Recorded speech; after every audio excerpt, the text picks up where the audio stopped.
Olá, aqui quem fala é o Tsuki. Sejam bem-vindos à Cabana do Terror, a morada dos seus piores pesadelos. No vídeo de hoje, vamos mergulhar na história de um fantasma que assombrava os telhados das casas durante as madrugadas geladas.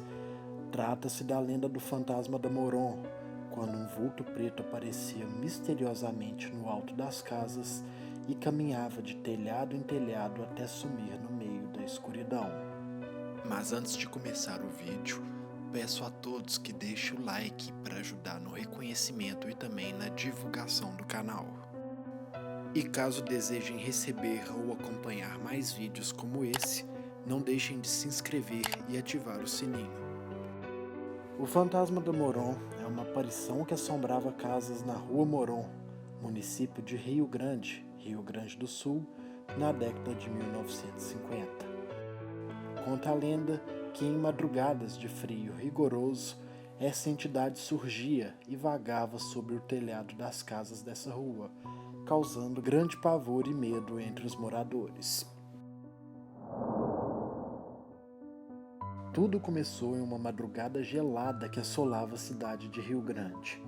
Um morador de uma das casas da Rua Moron, localizada entre as ruas Barão de Cotegipe e Doutor Nascimento, começou a escutar barulhos estranhos, mas não conseguiu identificar a origem desses ruídos.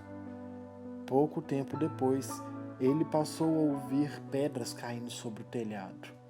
A princípio, ele imaginou que aquilo pudesse ser apenas um fato isolado, como a ação de alguns vândalos ou arruaceiros. Mas os dias se passaram e as manifestações apenas se intensificaram, fazendo com que os residentes da casa mal conseguissem dormir. A história foi se espalhando pelo município e tomando grandes proporções. Diante disso, a Rádio Minuano, por meio do famoso radialista local Holmes Aquino, teve a ideia de investigar esse evento. Então foi instalado um ponto de transmissão na calçada, bem em frente à casa, para tentar captar alguma manifestação. E quando o relógio chegou à meia-noite, eles presenciaram o fenômeno de pedras caindo no telhado. Comprovada a ocorrência da manifestação, os radialistas tiveram a ideia de colocar um microfone no alto do telhado daquela casa, para tentar captar os sons com mais clareza. Vários populares e curiosos começaram a se aglomerar ao redor da casa, para também tentarem presenciar algo. A comoção foi tamanha que até mesmo carrinhos de cachorro-quente e pipoca se instalaram no local. Passado um pouco da meia-noite, Holmes Aquino, que estava com um fone de ouvido, detectou um ruído estranho captado pelo microfone instalado no telhado.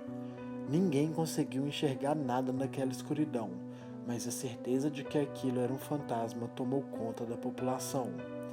Desde então, começaram a surgir relatos de testemunhas que afirmaram ver a assombração percorrer o telhado das casas daquela rua. Nenhuma das pessoas que testemunhou a manifestação do fantasma conseguiu identificá-lo com clareza. Ele já foi descrito como um vulto alto, vestido de preto e que se locomovia entre os telhados com enorme facilidade. Ele também já foi visto envolto de fumaça e até mesmo conseguiu assumir a forma de alguns animais. Sempre que vagava pelos telhados, ele adentrava a escuridão da madrugada e desaparecia misteriosamente. Ele nunca chegou a ferir, ameaçar ou sequer interagir com outra pessoa. Entretanto, diz a lenda que quem avistou o fantasma da Moron ficou com os cabelos brancos. Por causa disso, sempre que a manifestação ocorria, causava grande pânico entre as pessoas. Alguns cercos com a finalidade de surpreender aquele ser e resolver o mistério foram organizados pela população. Em alguns deles, a população contou até mesmo com a ajuda da polícia, liderados pelo inspetor-chefe Neri. Entretanto, nenhuma das tentativas foi bem sucedida. O fantasma sempre desaparecia misteriosamente em meio à escuridão, não permitindo que ninguém se aproximasse. Várias hipóteses começaram a surgir na tentativa de explicar aquele fenômeno. A hipótese mais aceita entre os populares foi a que a manifestação era obra de um ser fantasmagórico. Por causa disso, a lenda ficou conhecida como Fantasma da Moron. Entretanto, até hoje não se sabe ao certo se algum antecedente mórbido ligado ao local, como crimes ou acidente, tem relação com a origem daquela assombração. Surgiram também suspeitas que aquele ser poderia ser um lobisomem, um vampiro e até mesmo o diabo. De acordo com algumas fontes, o fantasma da Moron nada mais era do que uma farsa.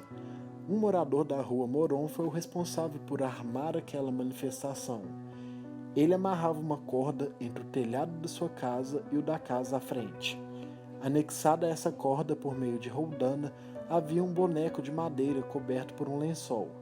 À noite, quando ele percebia alguém se aproximando, ele soltava o boneco e gritava, causando grande susto nas pessoas que se deparavam com aquilo.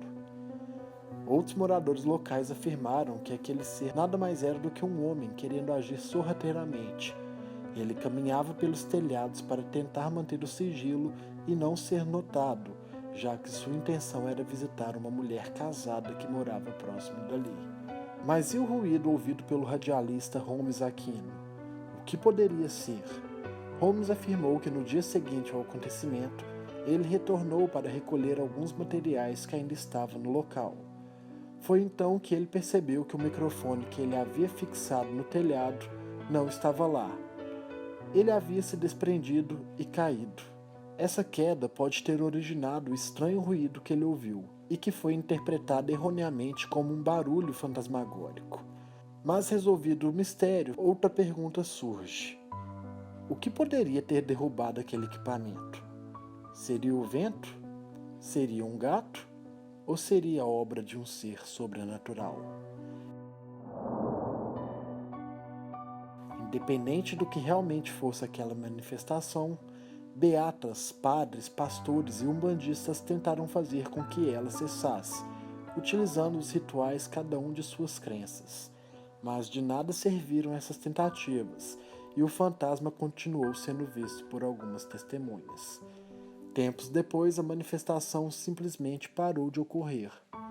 Várias autoridades locais foram a público tentar dar explicações lógicas para tudo aquilo que aconteceu, mas nenhuma delas foi capaz de convencer a população. Até nos dias de hoje permanece o mistério. O que era aquele ser? Com isso chegamos ao final de mais um vídeo. Não se esqueçam de deixar suas opiniões, dúvidas e sugestões de temas nos comentários. Com certeza nos reuniremos novamente no próximo vídeo, pois vocês podem até adentrar a cabana do terror, mas jamais conseguirão sair.